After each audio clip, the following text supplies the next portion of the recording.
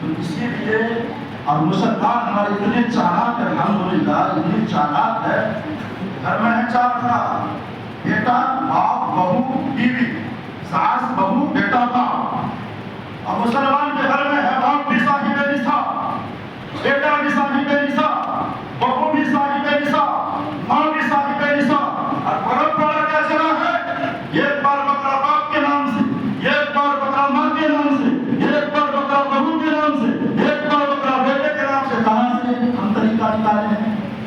کس نے کہا یہ طریقہ اسلام کا ہے؟ اگر آپ اس سال میں آپ کا بیٹا بھی صاحب نصاب ہے، آپ کی بہو بھی صاحب نصاب ہے، آپ کی بیوی بھی صاحب نصاب ہے، اور آپ بھی صاحب نصاب ہے، تو چاروں پر قربانی واجب ہے۔ چاروں پر کیا ہے؟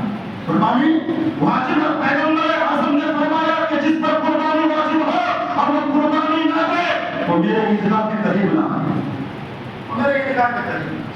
تو میرے دوستو یہ عبادت غربت والا نہیں، مگر اللہ فرماتا ہے مگر 10ویں جزء سے لے کر 12ویں تک مجھے پھول بہانے جیسی عبادت بہت پسند ہے، سبحان اللہ، بہت پسند ہے۔